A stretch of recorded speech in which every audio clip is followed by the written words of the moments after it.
eine von meiner persönlichen Lieblingsszenen ist ganz am Anfang, wo der Kylo Ren vorgestellt wird, wo man ihn zum ersten Mal sieht. Dort, wo er vor dem Typ steht, in dem Dorf in Jakku, und sagt, du weißt genau, was ich will, gib mir endlich, was ich will. Und er gibt es ihm nicht. Und nachher schiesst der Poe auf ihn und er haltet mit der Force so haltet er den Blaster-Schuss in der Luft an und holt den Poe noch zu sich und schwätzt mit ihm. Das ist, finde ich so, mit dem Typ leiste ich gescheiter nicht an. Der ist recht krass drauf. Und das ist er auch, das zeigt er im Film noch mehrmals, über das möchte ich nachher noch schnell schwätzen. Ein anderes Intro, das mir sehr gut gefallen hat, das ist das von Millennium Falcon.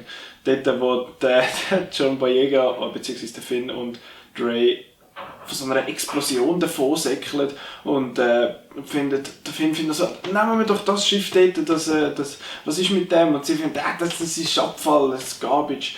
Und nachher verjagt sie das Schiff, was sie eigentlich drauf will. Und nachher dreht sie sich um und findet, ja, der Garbage will do, also der Abfall ist gut genug.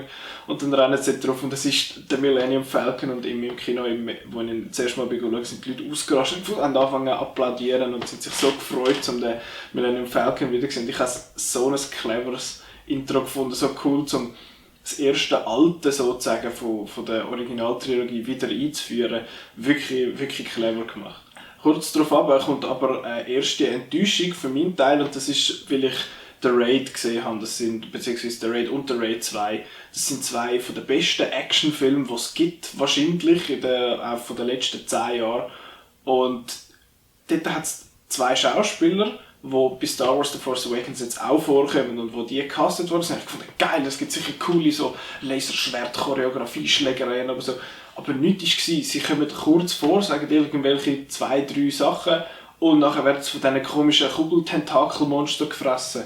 Und sie sind Teil vom Kanji Club. Das klingt für mich wie so ein Highschool-Japanisch-Club, irgendwie, wo dicke, pickelige Nerds angehen und Anime schauen und schlecht Japanisch miteinander reden. Und wenn wir schon von unterbenutzten, underused Figuren haben, dann Captain Phasma, whatever, der Stormtrooper mit der Chromrüstung, die super cool aussieht und in allen möglichen Trailern vorkommt und immer so ein bisschen, wer ist sie echt, was macht sie? Sie macht gar nichts. Sie hat irgendwie 4, 5 Ziele und hat nicht viel zu sagen und strahlt nicht einmal irgendwie Macht aus oder irgendetwas. Sie sieht einfach nur cool aus. Sie ist so ein bisschen wie der Boba Fett von diesen Filmen. Das finde ich recht schade. Ich hoffe, sie kommt in Episode 8 und 9 nochmal vor in einer Form, aber da bei Episode 7 war sie total verschwendet. Was ich hingegen sehr cool gefunden habe, ist die Szene zwischen dem Ben Solo, also zwischen dem Kylo Ren und dem Han Solo, seinem Vater, und dort, wo der Kylo Ren den Han Solo umbringt. Das habe ich recht eine emotionale Szene gefunden, wo vor allem, wo nachher der Chewbacca so ausgerastet ist und man merkt genau, man hat dem seinen besten Kollegen umgebracht und der rastet voll aus, schiesst Stormtroopers ab, schiesst den Kylo Ren an im Bauch, was für den Film nachher noch recht von Relevanz ist. Und man hat es eigentlich ja gewusst, der Harrison Ford hat sich schon länger nicht mehr so richtig wohlgefühlt im Rampenlicht, ist immer wieder dem ganzen Zeug so ein bisschen aus dem Weg gegangen und jetzt hat er quasi das Schicksal von seinem Charakter bekommen, das er schon immer wollte. Er hat eigentlich schon bei Episode 6 gefunden, der Han Solo hätte müssen sterben, eigentlich ein heroischer Tod. Jetzt ist es halt erst bei The Force Awakens vorgekommen und ich habe das Gefühl, das ist etwas, das noch viel mehr Gewicht wird bekommen über die nächsten 2 Filme.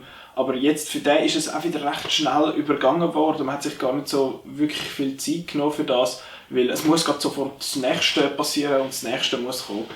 Und das habe ich ein bisschen schade gefunden, aber an sich eine sehr emotionale Szene und wahrscheinlich auch die noch viel zu reden wird geben, weil es gibt Leute, die finden, der hat meine Lieblingsfigur umgebracht und Zeug und Sachen, aber man hat es ja eigentlich ein bisschen gesehen. Ich finde es fast noch spannender, dass der Han Solo der Vater ist von Kylo Ren. Ich habe es ein bisschen vermutet, ich habe gedacht, er wird verwandt sein mit irgendjemandem von denen. Aber es ist ja auch seine Motivation, also die von Kylo Ren, finde ich recht interessant, dass er möchte sein wie der Darth Vader. Aber was er ja nicht weiss, ist, dass der Vader am Schluss von Episode 6 ja gut geworden ist, dass er zu der Light Side über ist und ja den Palpatine umgebracht hat. Und ja, das finde ich recht spannend, das könnte eine ziemlich eine interessante Dynamik geben, wenn dann der Luke wieder vorkommt, ein bisschen mehr als in dem. Und ja, der Luke, die Szene am Schluss, der Luke ist nur für 30 Sekunden im Film, er hat gar nichts zu sagen, er sagt kein einziges Wort, aber die Szene, wo sie dort auf dem Fels oben stehen, Rey und er, und sich anschauen und der Force-Theme da läuft und die Kamera so dreht und alles, das ist so eine grossartige Szene, wahrscheinlich meine Lieblingsszene vom ganzen Film. Die hat mich, ich habe fast ein bisschen müssen brüllen, aber nur fast. Ich weiß nicht genau wieso, aber wie sie sich gegenseitig anschauen, da ist irgendeine Verbindung da. Ich weiß nicht genau, ist es über die Macht, also über die Force, sind sie verwandt miteinander? Ist er der Vater von ihr oder wie auch immer, keine Ahnung. Aber da ist etwas ganz Spezielles da und das hat man auch gemerkt bei diesen zwei Figuren und das hat mich mega mitgenommen. Ich habe das recht eine schöne Szene gefunden und ja, darum hat man den Luke ja eigentlich auch zurückgehalten aus dem Marketing. Er ist auf keinem Poster drauf gesehen, er ist in keinem Trailer vorgekommen. Er war ein Mysterium für uns wie für die Leute im Film und das finde ich recht spannend. Für gewisse Leute mag das eine Enttäuschung sein, dass er nur 30 Sekunden vorgekommen ist, aber ja, keine Ahnung, ich finde seine Implementierung recht cool, dass er so ein bisschen wahrscheinlich so ein bisschen der Obi-Wan wird von dieser Trilogie und das ist etwas, was viele Leute gestört hat, und zwar die vielen Parallelen zu Episode 4.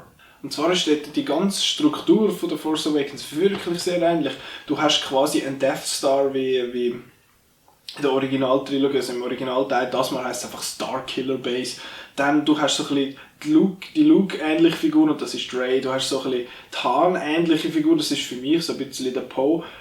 Du hast der super coole Bösewicht mit Maske und allem möglichen, so ein bisschen, was wie der Vader war, jetzt einfach mit dem Kylo Ren. Dann du hast so ein bisschen den Obertyp, wo eigentlich die Macht hat, und das ist nicht der Kylo Ren, wie auch nicht der Vader im Original, sondern der Palpatine dort, also der Darth Sidious.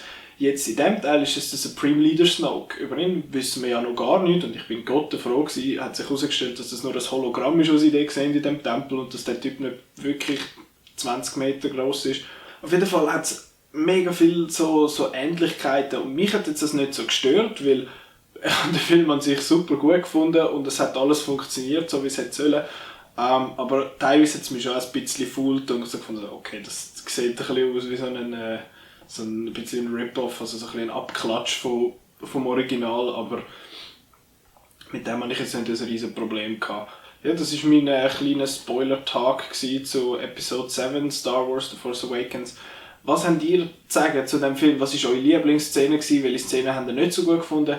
Was haltet ihr davon, dass der Han Solo, vielleicht sogar dein Lieblingscharakter, jetzt nicht mehr wird vorkommen? Was haltet ihr vom Ende? Was haltet ihr davon, dass der Luke praktisch gar nicht vorkommt? Mich nimmt es wirklich Wunder, ich würde gerne mit euch über das diskutieren. Danke vielmals, dass ihr das Video angeschaut habt und wir sehen euch beim nächsten. Fuck, ich bin allein.